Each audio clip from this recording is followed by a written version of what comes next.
So let's immediately go to the first agenda item, which is introduction and expectations. I have listed here some questions. I would be interested to hear your answer and input. So who you are, the company you work for, the tasks you do. It would be very nice to keep this part very short. Then your expectations regarding the work results of this working group, and your expectation in regard of the working group itself. Perhaps to make it or to start, I will start. So my name is Oliver Fendt. I'm working for Siemens quite a while. I'm in charge of open source, the software compliance for the company. So we call it in our organization the governance owner. And due to that, my tasks are in open source compliance, the use of open source and products and solutions, and to define processes and to roll out the processes with a virtual team that's called the Open Source Task Force.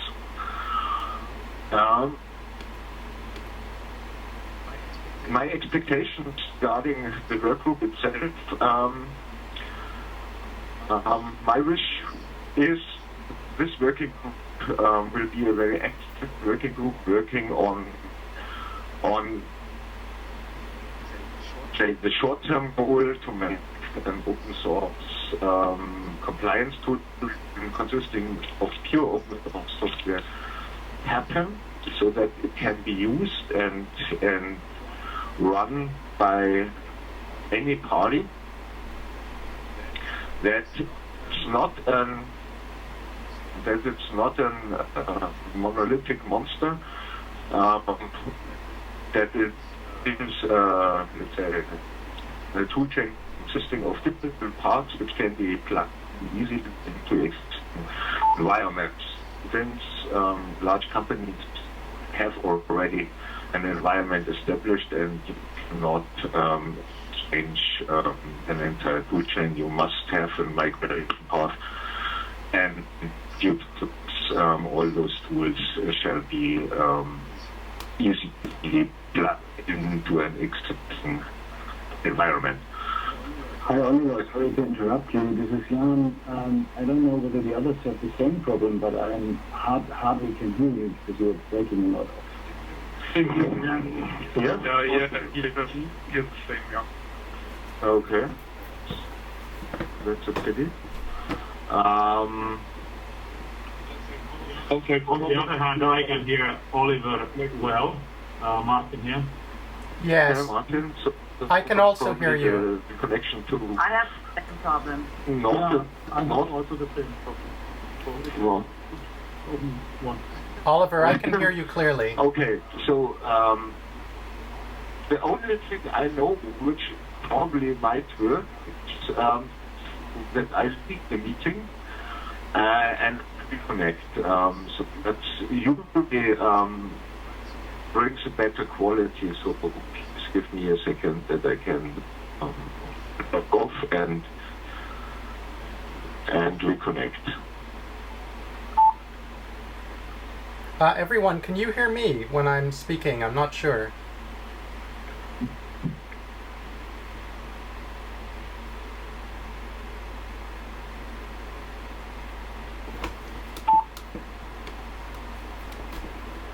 Hi there. I wanted to check. Can you hear me on the line?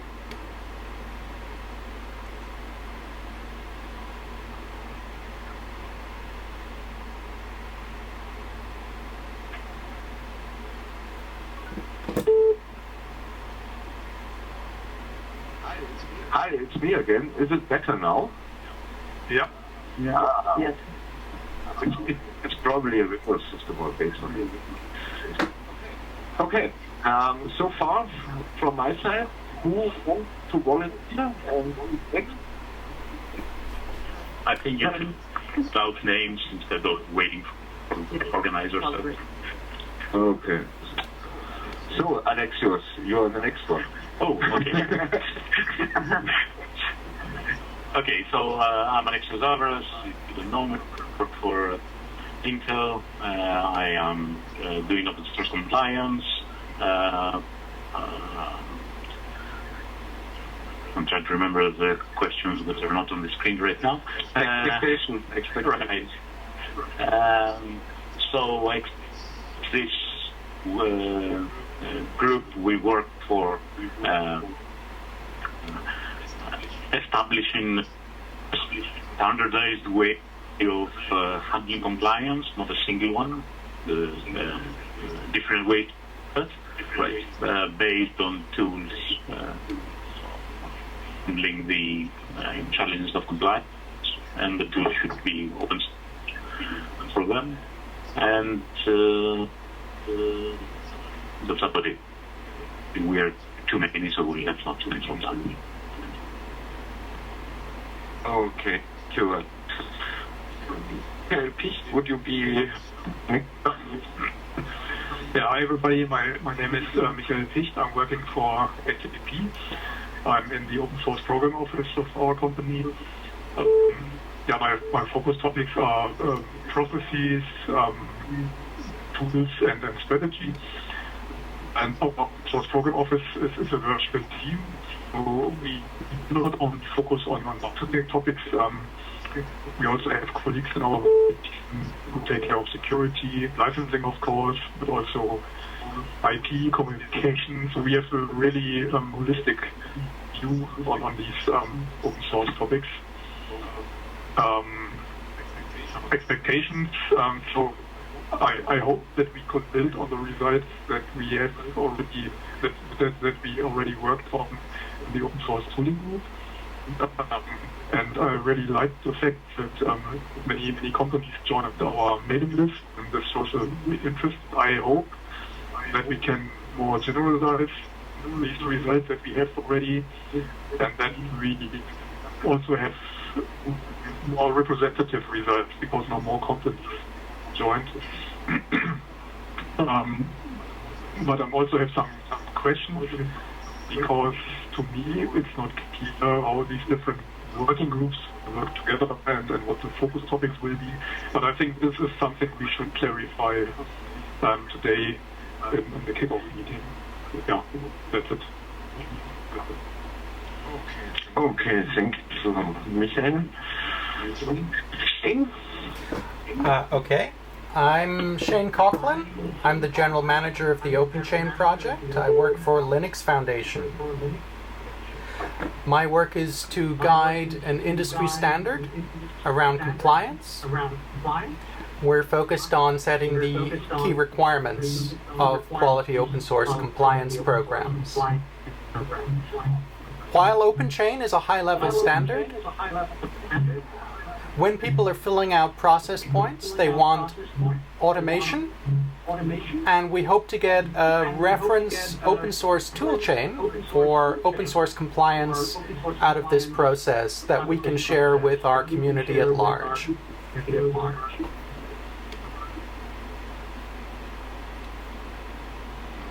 Okay, thank you, Shane. Thomas, would be the next one. Hey, I'm Thomas Singer. I run the open source office at Here Technologies. Right. We automate our processes already with our existing tooling, and we would like to see this work. Well, we have open source everything. We'd like to see this be featured and more adopted, but automated is such a great work. At least there's so much more work to be done. That's why we would love to share this work with the community to build this up further. So that's the problem can only be solved together, basically. The problem is to be solved by the single company, in my view. I totally agree, Thomas. So, thank you.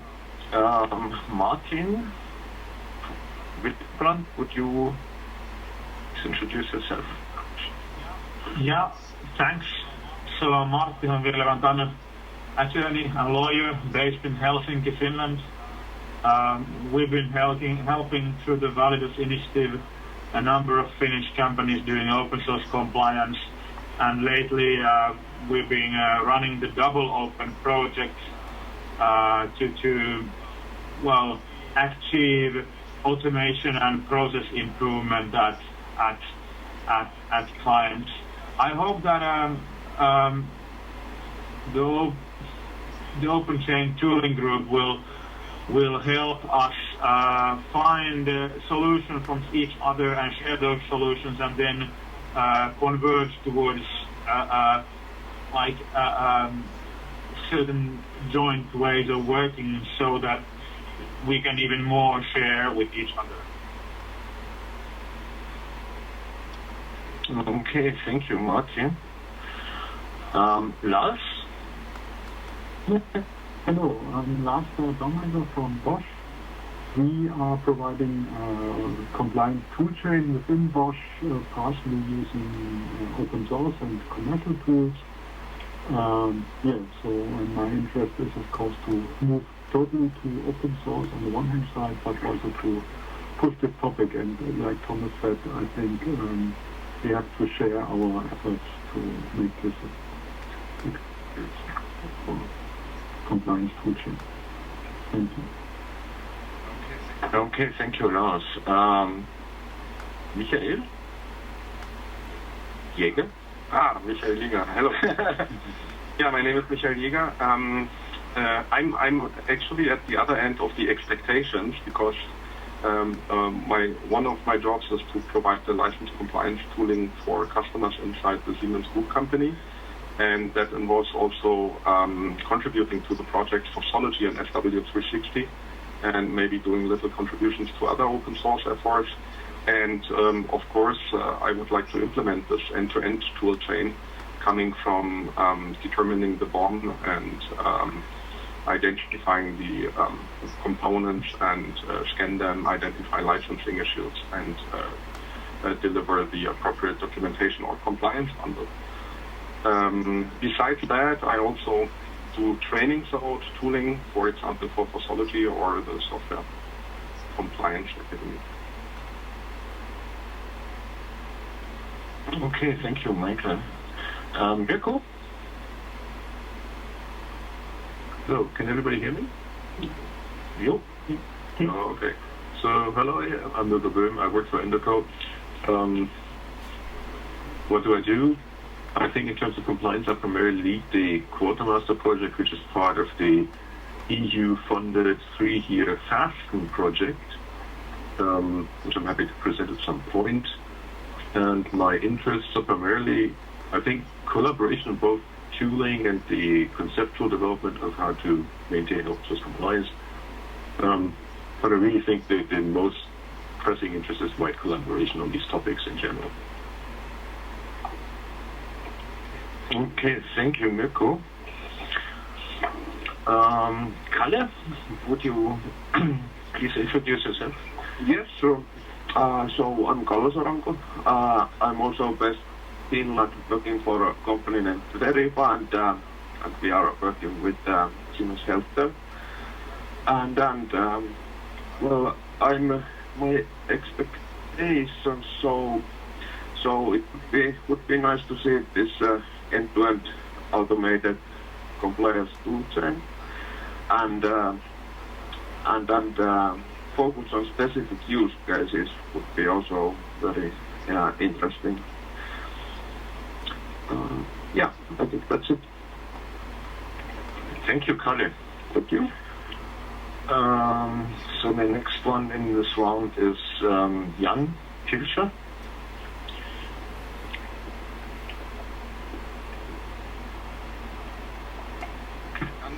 And if you are talking, you are not audible. I don't know if you're muted or not. Sorry. Sorry. My name is Jan Kiescher. I'm from EACG. We are doing architecture consulting, and a while ago we decided that it would be useful to resolve the compliance issue. We've provided such a tool chain as a solution for a trust source. Currently we are thinking about how to finally, we actually completed our procedure or the processing as a kind of bracket completing all these requirements from the OpenChain. So we are now thinking about how to integrate our tool or bring our tool to the OpenChain because we think it's a perfect fit. But we are still at the point where we think that it requires some a way with not losing all the efforts without just pushing it public. Okay, thank you, Jan. Stefan Gustafsson? Yep, hello everyone. My name is Stefan Gustafsson, work for SDP. And together with my conceptual open source program office, I deal with open source tooling and compliance-related questions on a daily basis. Expectation, well, definitely everything Jonas already said, so hope they'll be fun along the way. Yes, sure we will have fun. Thank you. Then I have Maximilian. I'm Maximilian Huber. I work for Team Technology Consulting in Munich, and I'm partially running the open source office, and I'm committed to SM360 and Consortia and these open source tools. Thank you. Okay, thank you, Maximilian. Nicole, will you please be the next one? Yeah, hi, I'm Nicole Hoffner. I'm working for Fitch. My main task at the moment is to establish services around open source license compliance. I'm also a little bit involved with the OpenChain stuff. And so my viewpoint on this is more from the, let's say, process management side. And actually, I'm here more about because of curiosity. So I do not have really, let's say, hard expectation on this group at the moment. I'm just looking forward what's coming here. Okay, great. So I hope that we will impress you in future. Let's see. Stephanie, please go ahead. Yep, my name is Stephanie Ports. I'm an attorney at Intel supporting open source, and I work for years with people doing compliance and using tools, so I'm interested in what can be done here. Expectations, probably I go with Nicole. For now, let's see if a lawyer's contribution can be of value, otherwise I leave it to Alexius, who's our compliance expert all over. I think contributions from a lawyer are always very valuable. Very well said. So thank you. The next one, Aaron, will you please go ahead? Yeah, hi all. My name is Arun. I work for Siemens Healthineers, and I work very closely with Oliver, Michael, and Calais. So I am responsible for setting up the central clearing support for the entire Healthineer. And I was closely working with the other groups also in terms of new toolings that we want to try in our process and change our process. Also been active with OpenChain and was initially involved in getting up the India working group for OpenChain, just in a very basic stage. Okay, great, thank you. Then we have Andrea Isenmann. This is Andreas. Hi. Hi. I'm working for Vega Grisabo. We are manufacturers for level and pressure devices for the process automation industry. And so far we only use very less open source components in our products, but this might change in the future, especially if we think about edge devices on embedded Linux systems. And so my expectation is to learn how open source software parts can help us to use and have open source components in our products in a compliant way. So, and we are just at the beginning, so I'm still at the very first steps of learning. So, and I hope you all can help us at that way. Thank you. Yes, of course, we are happy to help you in this topic because this has to be done by everybody and does not differentiate us. The next one I have is in Tran. Perhaps you can introduce yourself. Yes, can you hear me? Sure, thank you. Yes, I am I'm working in Toshiba Development Vietnam. I have a lot of experience about Fosolity and IW 360.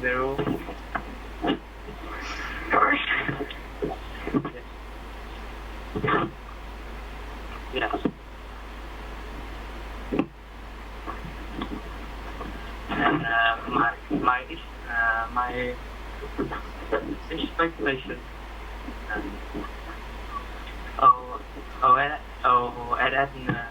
tooling is considering a very reasonable solution for the problem we often encounter.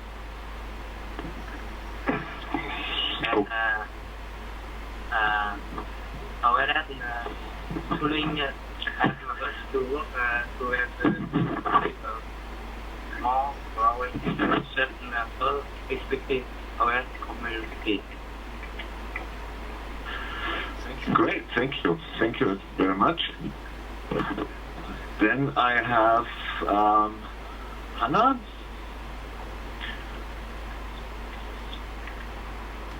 Yeah, hi.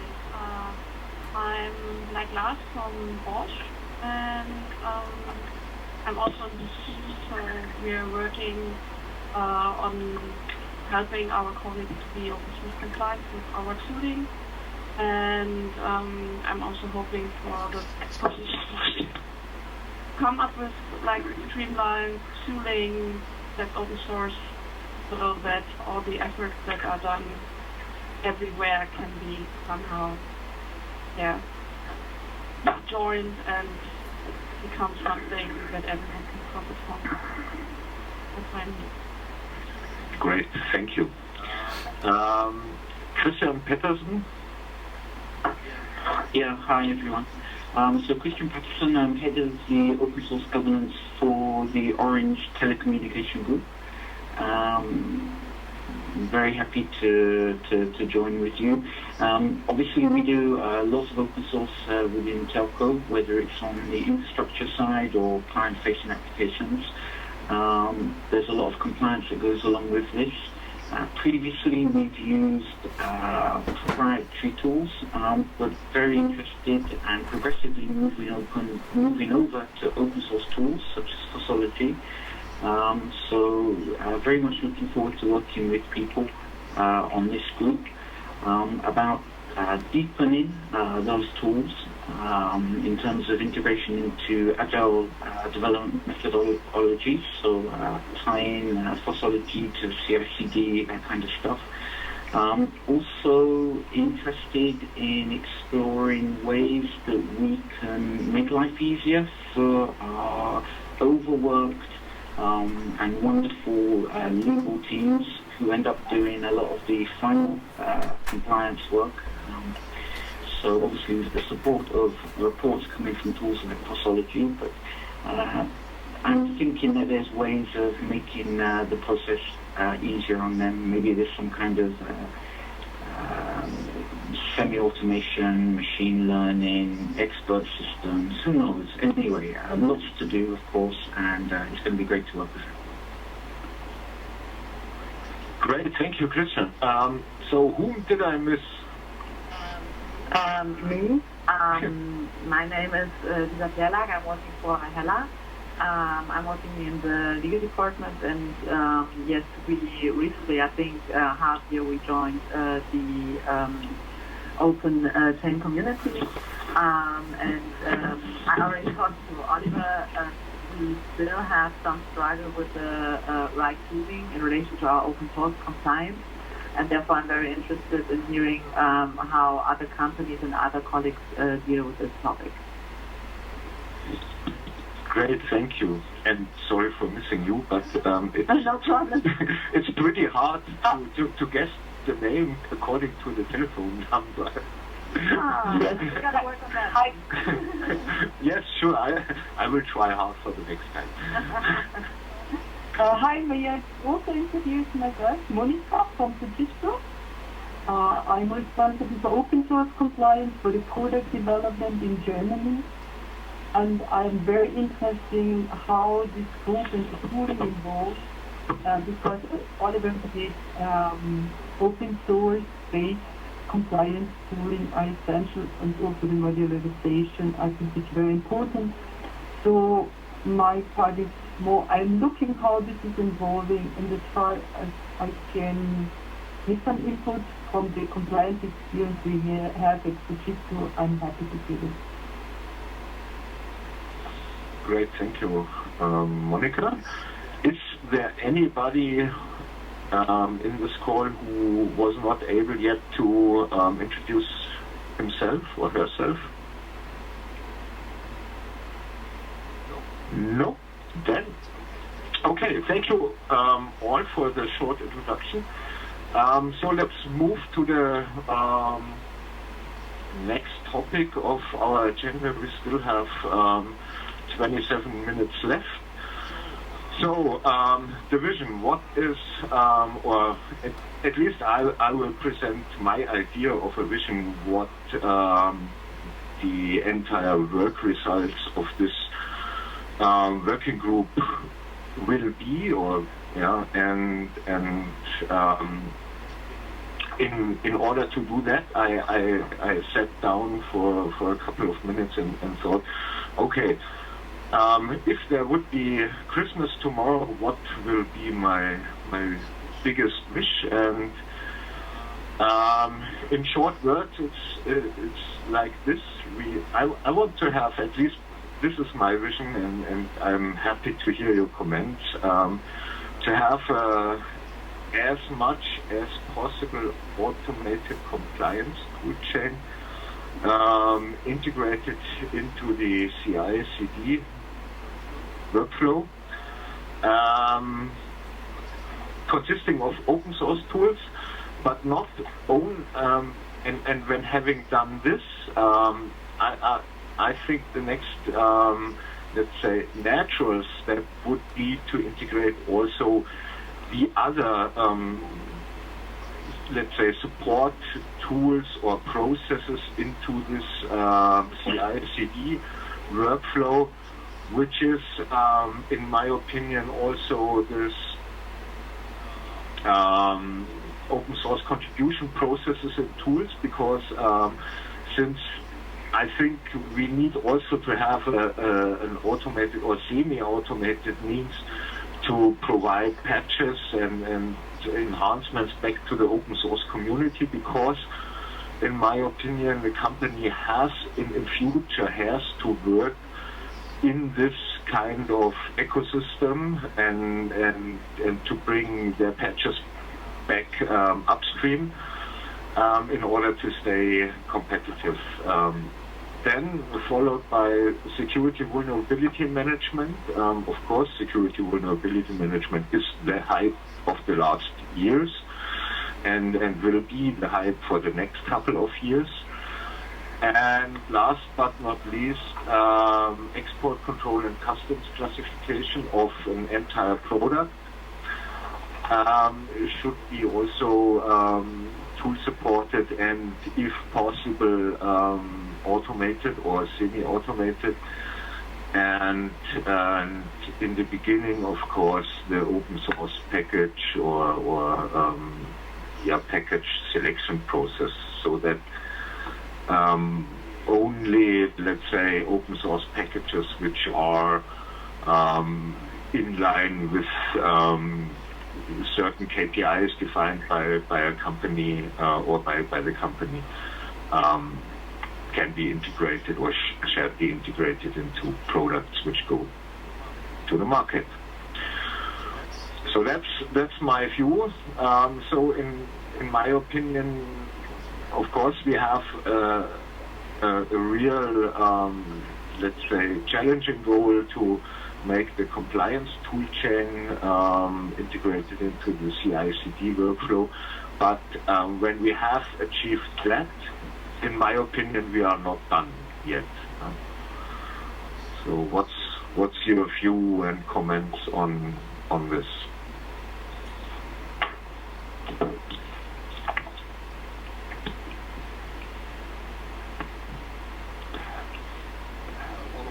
Oliver, so we are actually already moving slowly to the next phase, actually, my company. And then what is your next phase? At least, so we are doing security vulnerabilities already, and we're going to do the selection stuff because we already have a lot of the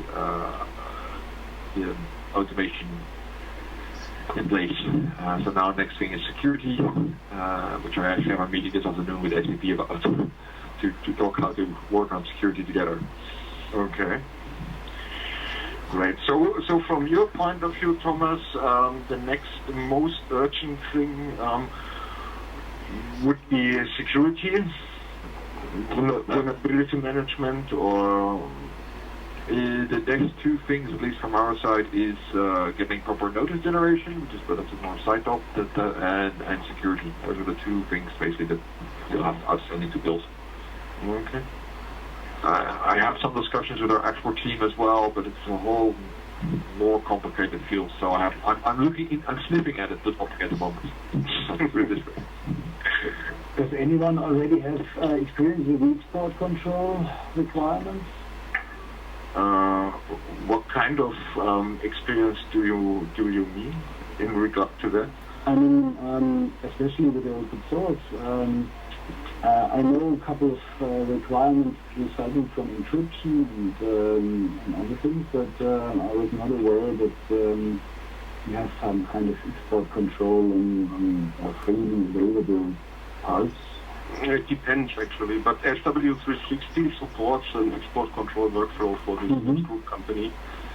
I think but there are national regulations which make it really difficult. And I think if you look in Fossology and SW360, there is already a solution to support it.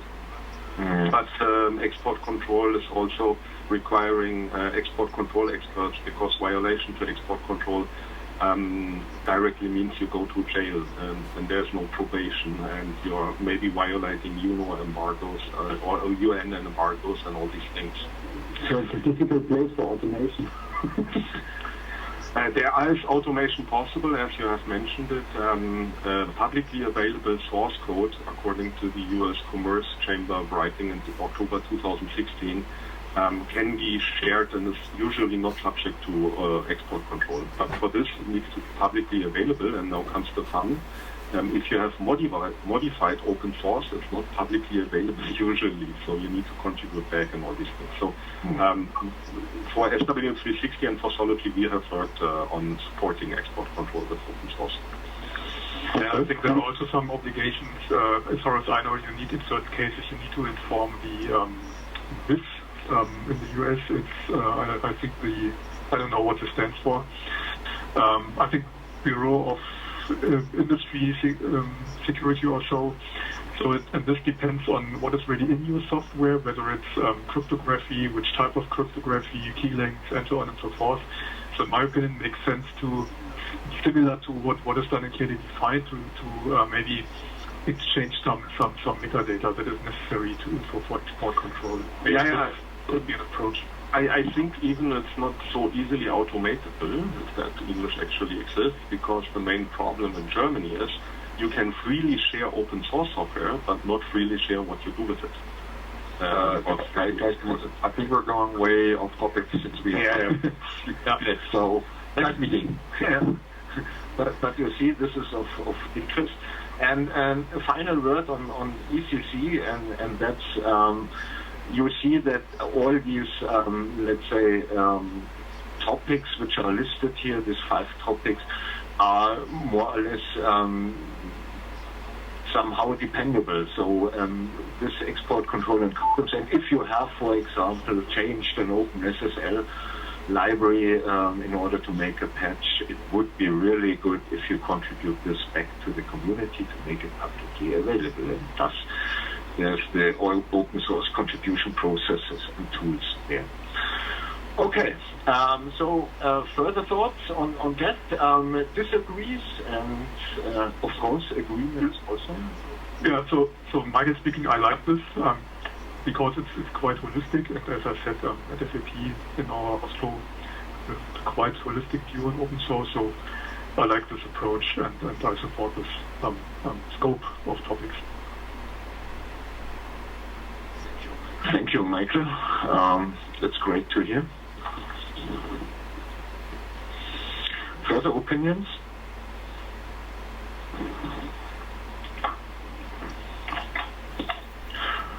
Not so far. So, by the way, if you have, I will circulate also the slides, of course, and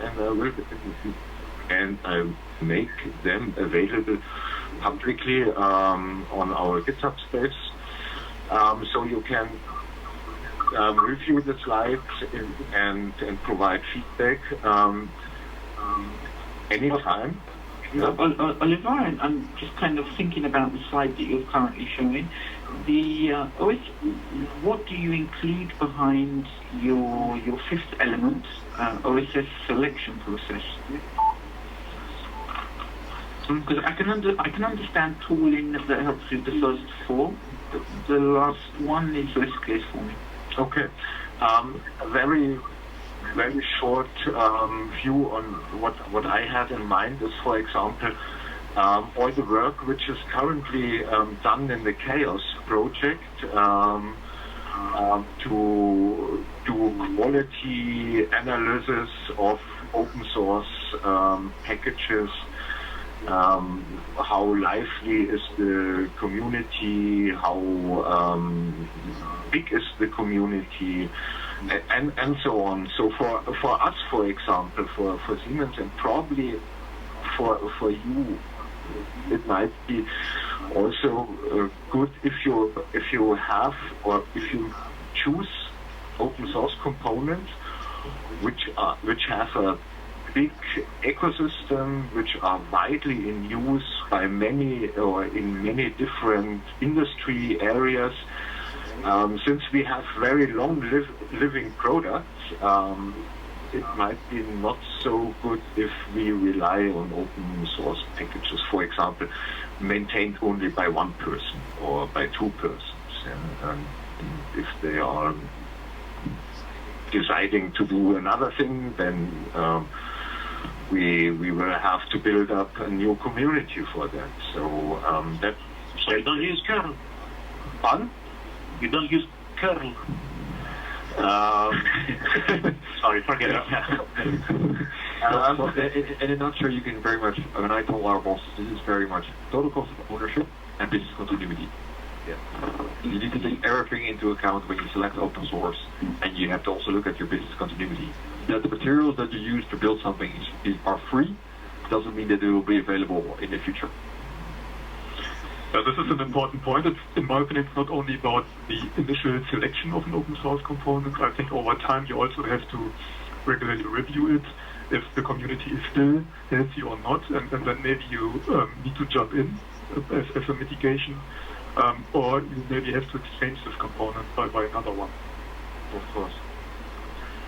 I completely agree on that, and I think these are really great points that you're raising, and they probably are, in fact, they definitely merit kind of some, further discussion and looking at how you can develop kind of evaluation matrices and all this kind of thing.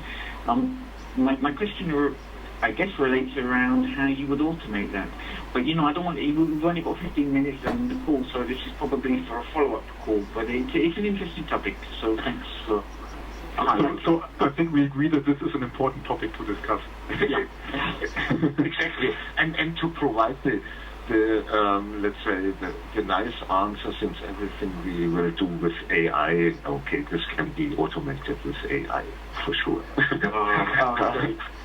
We have to get AI in there. And replace ourselves.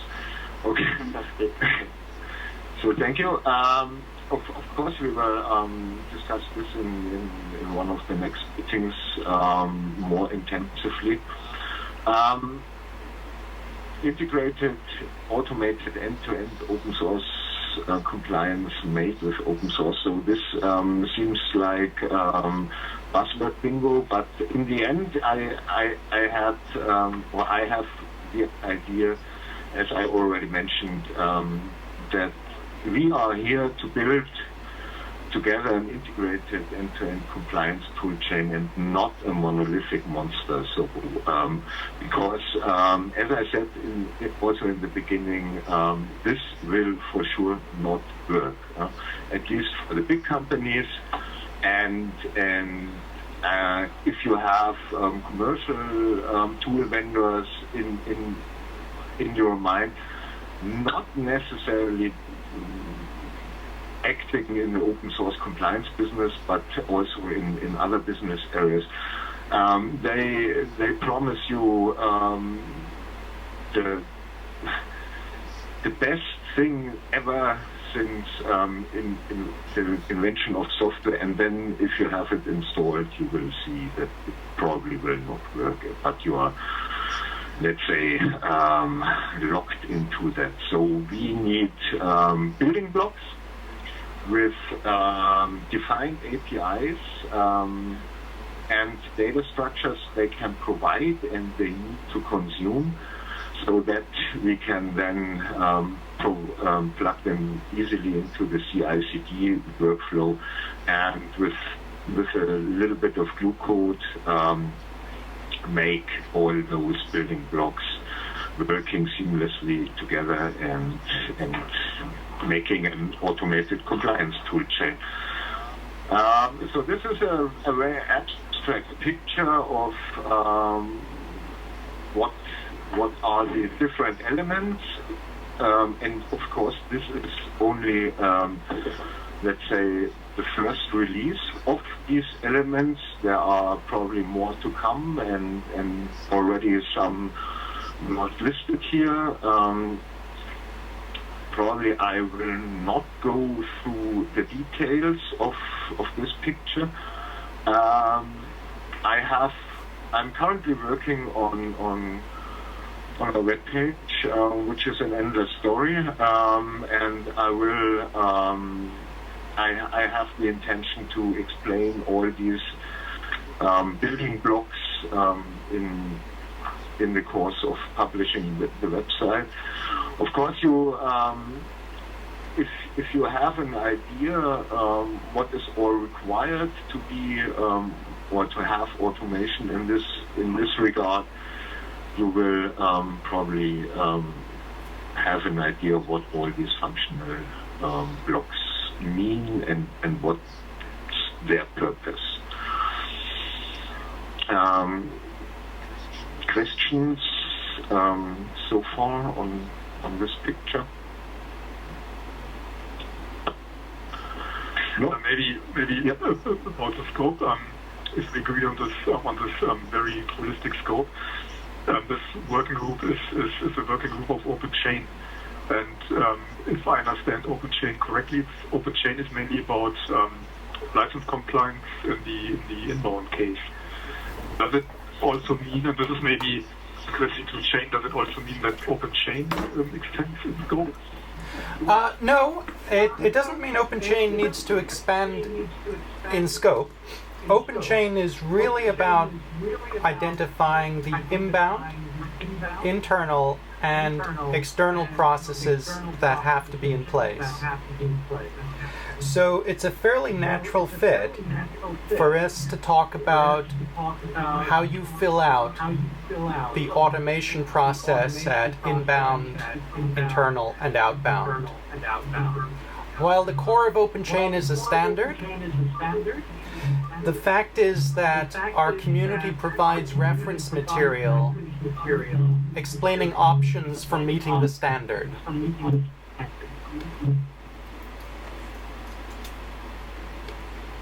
As such, it's... yeah. So we have reference material, and that can go larger than the bare bones of our standard.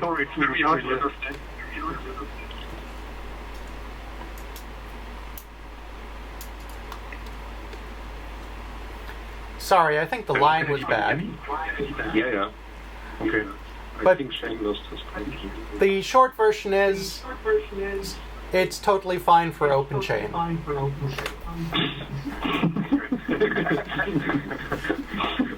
Great. Thank you, Shane, for the short version. Yes, of course. I think also, or to add here only one sentence. I think also in the OpenChain specification, there's also a question or in this conformance application that you have also a contribution process or something like that established, as far as I remember, but I do not remember right now the correct wording of that. Yes, it asks that you have a contribution policy. Outbound things like compliance artifacts are covered in OpenChain. So yes. So what is not yet, let's say, explicitly mentioned in OpenChain are these other things like on the fifth slide with this infinity loop, selection, quality, ECC, but I think it's also a natural thing that it might be covered in future. Okay. So we want to make a turnkey open source tooling for open source compliance. First of all, we have to identify the functional blocks which are required to make this happen. Of course, we have to identify the workflows, and these are different things. So we have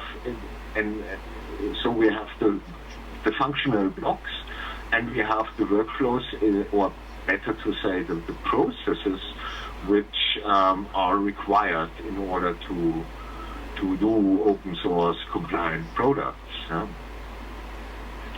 Then we have to identify the required data and data flows from which functional block to which functional block, which data are exchanged, or which data are provided, which data are consumed in order to, let's say, enable the outbound open source compliant products and services. Of course, having done all this, let's say, paperwork or conceptual work, we have to implement and to provide the needed APIs as contributions to the explosion. It's with no idea of tooling working group to do a new thing. We really want to use the tools, and these tools, these open source tools, remain independent projects. If there is a certain API or a certain feature required, then this feature or API shall be provided as contribution to the existing project. So all these projects remain independent, in my opinion. Any comments on that? I have a question. I think it's a really nice vision. My question is, to what extent do we risk, I'm going to say, tying people or pushing people down a certain vision of process, through this model of integration? Or inversely, how open is the model of integration, allowing different companies to have different compliance processes? It should be as open as possible, in my opinion. So there is no. So my goal is to provide all the interfaces and which are required to implement any workflow. And if you look at this one here to provide the glue code, then it could be up to a certain. Of course, there will be, let's say, a reference implementation to show that everything is working, and if you have this process established, then you can easily use the entire tools and the glue code. But if you have another process established, it should be very easy for you, based on the provided APIs and the current existing glue code, to implement your own workflow based on your implemented process. And we would be happy if you contribute then this back to this working group. So that's my idea. So I do not really want to, let's say, mandate a certain process, because every company has a different process. Probably would be an option. I mean, you have defined many different functional tasks, or at least functions that need to be resolved. And if we start defining the APIs for these services, probably it becomes pretty clear what to expect from each of these components. And then the orchestration in between is something that can be simply done, because we understand what each service is capable to deliver. Okay, yeah, good answer. So since we have 1 minute left, I will skip the introduction into the existing work. Sorry for that. And I'm lucky to have already the next agenda item, or the first agenda item for the next meeting, which leads me directly to next steps, and also the meetings. I would say, or I want to make a proposal that we, is there anybody who wants to say something? No? That we have so every 2 weeks a meeting of 1 hour. Could be Wednesday or any other day except Friday, because Friday is sometimes a bit problematic for me. Do you have any preferences? And even not Saturday and Sunday, of course.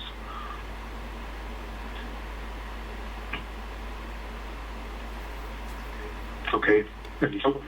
Okay.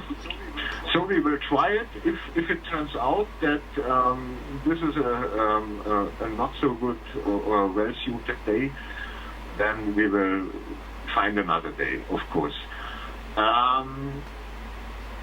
So I will then provide an invitation for the next meeting, and I think in the next meeting we have to.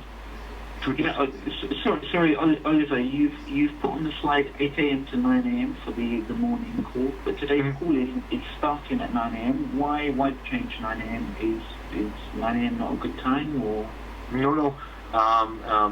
So I asked Google. This is Central European time, which is in German time 9 to 10. No, but if it's going to be winter time again, then it will start at 8. Oh, yeah, right. Hang on, because I'm in the Paris region time, and CET Central European time is right now it's 10 o'clock. So okay. I'm guessing I'm the same as you, right? Yeah, so right now we have Central Summer European time, so which is different. So, yeah. okay. Yes, yeah. I think so. I think it's nine. I think your GMT +1 or something like that. Whatever. Anyway. No. Okay. Summer we are +2. Yeah. We're forget it. So just say German time or something like that, because it will change, right? It will change when we change. 9 a.m. German time.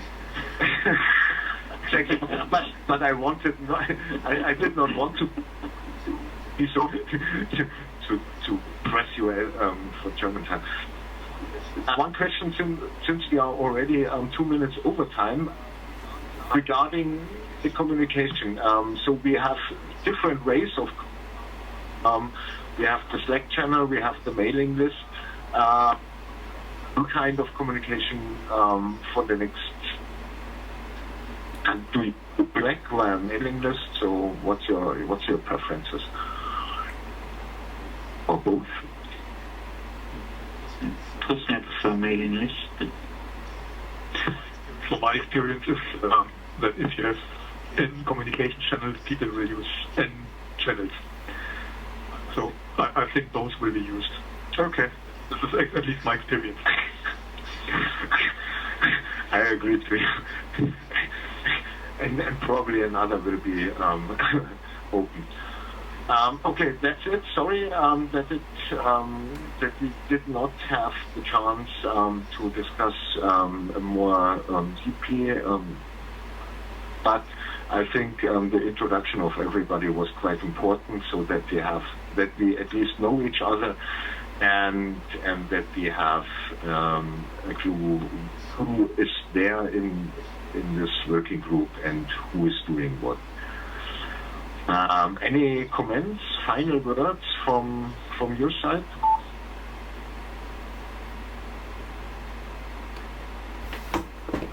No.